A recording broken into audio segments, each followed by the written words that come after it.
Hello everyone, how are you? I hope you all are fine. तो आज हम हमारी हिंदी की पाठ्य पुस्तक क्षितिज भाग 2 काव्यखंड की पोएम 9 पढ़ेंगे, जिसका शीर्षक है संगतकार। संगतकार शीर्षक के कवि मंगलेश डबराल जी हैं। इनका जन्म सन 1948 में टिहरी गढ़वाल उत्तरांचल के काफलपानी नामक गांव में हुआ था। अब तक डबराल जी के 4 काव्य संग्रह प्रकाशित हो चुके हैं। कौन कौन से हैं वो? पहाड़ पर लालटेन, घर का रास्ता, हम जो देखते हैं, आवाज भी एक जगह है।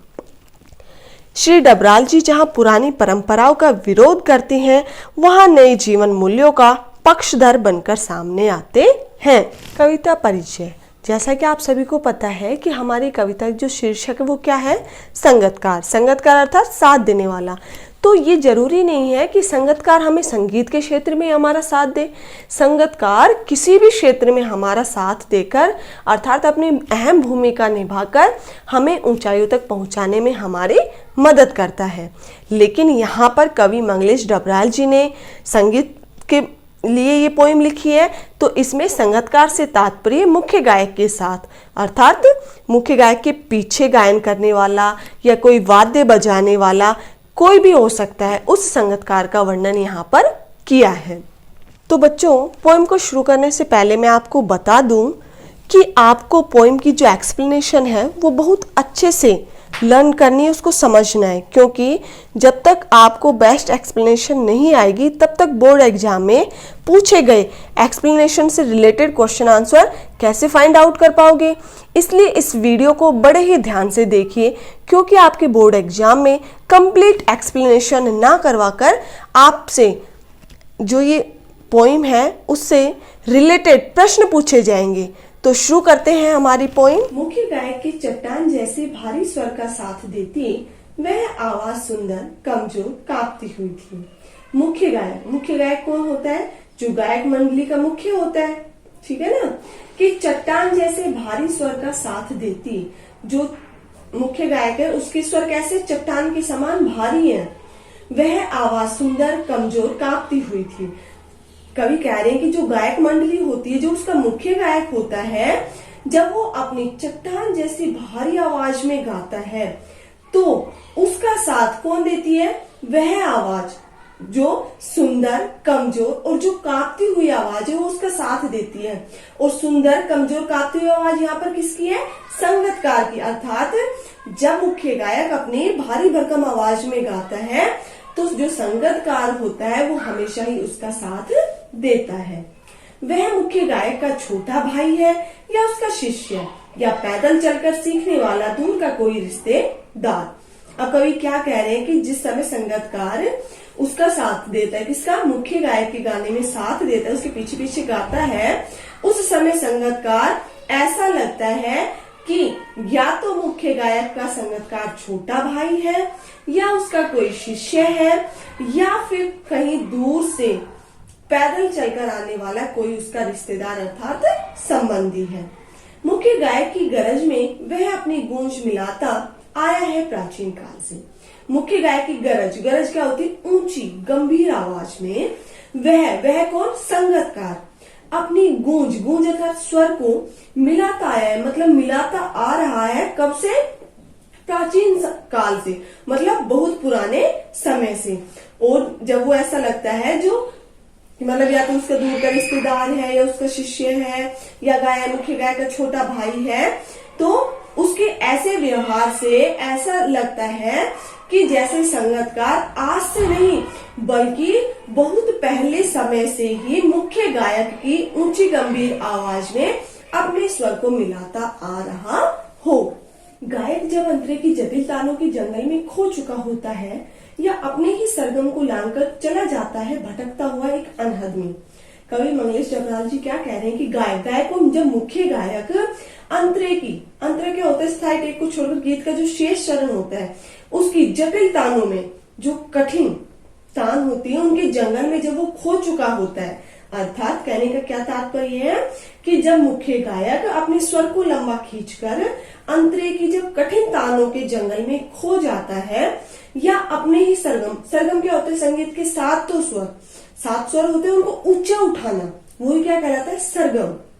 सात स्वर कौन से होते हैं? सा रे गा मा पा धा नी।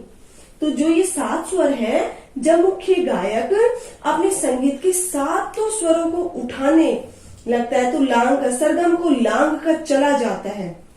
क्या कहने का भाव है कि जो उसके निश्चित स्वर होते हैं, जो सात स्वर होते हैं, उनको उठाने के चक्कर में जब वो सरगम को लांग कर गहरी संगीत साधना में चला जाता है, भटकता हुआ एक अनहद में।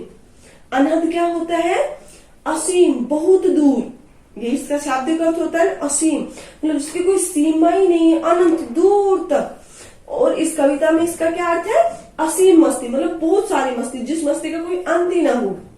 तो यहाँ कवि भी यही कह रहे हैं कि जब मुख्य गायक अपने निश्चित स्वरों की सीमा को लांग कर गहरी संगीत साधना में लीन हो जाता है, खो जाता है, उस समय वो ऐसा लगता है जैसे कि वो अपनी असीम मस्ती में डूब चुका है। तब संगतकार ही स्थाई को संभाले रहता है, जैसे समेटता हो मुख्य गायक का पीछे छूटा हुआ सामान, जैसे उसे याद दिलाता हो उसका बचपन जब वह नौसिखिया था। तब संगतकार स्थाई को संभाले रहता है। स्थाई अर्थात गीत की मुख्य टेक, जो उसकी मुख्य लय होती है। टेक किसे कहते हैं? लय को। तो जब वो कठिन अंतरे की जो टेक है, लय, उसके तानों में जब वो खो जाता है मुख्य गायक, तब जो संगतकार होता है वही उस गायन की मुख्य लय को संभाले हुए रहता है। और उस समय वो ऐसा लगता है जैसे समेटता हो मुख्य गायक का पीछे छूटा हुआ सामान, कि उस समय वह ऐसा लगता है जैसे कि वह मुख्य गायक के पीछे छूटे हुए सामान को संभालने में लगा हो, जैसे उसे याद दिलाता हो उसका बचपन। और क्या कैसा लगता है कि जैसे वो कौन? संगतकार मुख्य गायक को उसका बचपन याद दिला रहा हो जब वह नौसिखिया था। नौसिखिया अर्थात नया नया, जिसने अभी सीखना आरंभ किया है। जैसे एक छोटा बच्चा होता है ना, तो वो क्या करता है बचपन में? अपनी चीजों को कभी इधर गिरा देता है, कभी इधर गिरा देता है, अपने खिलौनों को ऐसे ही करता है, कभी अपने कपड़ों को, कभी अपने बुक्स। तो उसकी मम्मी क्या करती है? उसकी सब चीजों को उठा उठा के रखती रहती है, उसको बताती रहती है। तो क्यों? क्योंकि उसने अभी अभी कार्य सीखना आरंभ किया है, और जब कार्य सीखना आरंभ करते हैं तो क्या हो जाते हैं? भूल जाते हैं कभी कभी। तो उसी प्रकार से जो संगतकार है वो भी बचपन की याद दिलाता है मुख्य गायक को। कब? जब वो जटिल तानों में खो जाता है और मुख्य गायक उसके जो गान होता है, जो गायन होता है, उसके स्थाई अर्थात जो उसकी मुख्य लय है, उसको जब वो संभाले रखता है, तब वो उसकी नई नई जो गलतियां हैं उनको संभाले रखता है और उसको याद दिलाता है। उस समय ऐसा लगता है जैसे कि जो मुख्य गायक है उसने अभी अभी सीखना आरंभ किया। तार सप्तक में जब बैठने लगता है उसका गला, प्रेरणा साथ छोड़ती हुई उत्साह अस्त होता हुआ, आवाज से राख जैसा कुछ गिरता हुआ, तभी मुख्य गायक को डांडस बनाता कहीं से चला आता है संगतकार का स्वर। अब कवि मंगलेश डबराल जी यहाँ क्या कह रहे देखिए। तार सप्तक, तार सप्तक क्या होता है? सरगम के ऊंचे स्वर, ठीक है ना। सरगम, सरगम वही सातों स्वर के जब ऊंचे वो जो स्वर होते हैं, मतलब कभी उनमें उतार आता है, कभी चढ़ाव आता है, तो उस समय जब बैठने लगता है उसका गला, किसका गला बैठने लगता है? मुख्य गायक का। और कवि भी यही कह रहे हैं कि जब सरगम के ऊंचे स्वर में जब उतार चढ़ाव आता है तो उस उतार चढ़ाव के कारण मुख्य गायक का गला बैठने लगता है। प्रेरणा साथ छोड़ती हुई, प्रेरणा अर्थात आगे बढ़ने की इच्छा शक्ति जो होती है वो उस समय मुख्य गायक का साथ छोड़ने लगती है। उत्साह अस्त होता हुआ, और जो मुख्य गायक का उत्साह हौसला जो है वो उसका अस्त होता हुआ, मतलब कम होता हुआ दिखाई देता है। आवाज से राख जैसा कुछ गिरता हुआ, राख जैसा कुछ गिरता हुआ अर्थात बुझता हुआ स्वर, मतलब मंद पड़ते उत्साह को कौन संभालता है? तभी मुख्य गायक को ढांढस बनाता, ढांढस बनाना अर्थात सांत्वना देता है, कहीं से चला आता है संगतकार का स्वर। कि जब सरगम के ऊंचे स्वर में उतार चढ़ाव के कारण मुख्य गायक का गला बैठने लगता है, जब उसके आगे बढ़ने की इच्छा शक्ति उसका साथ छोड़ देती है और उसका हौसला कम होता है और उसके मंद पड़ते उत्साह को जब कहीं से सांत्वना देता हुआ जो संगतकार होता है वो कहीं से चला आता है। कभी कभी वह यूं ही दे देता है उसका साथ, यह बताने के लिए कि वह अकेला नहीं है। कौन कौन बताता है ऐसा? संगतकार। और किसका साथ देता है? मुख्य गायक का। कभी कभी वह यूं ही दे देता है उसका साथ, किसका? कि कभी कभी संगतकार यूं ही मुख्य गायक का साथ दे देता है, यह बताने के लिए कि वह अकेला नहीं है। और क्या कहता है मुख्य गायक को? कि तुम अकेले नहीं हो, अर्थात मैं हमेशा तुम्हारे साथ हूं, तुम्हारे पीछे पीछे मैं गा रहा हूं। और यह कि फिर से गाया जा सकता है गाया जा चुका राग। और क्या कहता है कि जिस राग को, राग अर्थात जिस गाने को आपने गा लिया है या आप फिर से गाने वाले हो, उस राग को, उस गाने को फिर से गाया जा सकता है, भले वो पहले गाया जा चुका क्यों न हो। और उसकी आवाज में जो एक हिचक साफ सुनाई देती है, किसकी आवाज में हिचक साफ सुनाई देती है?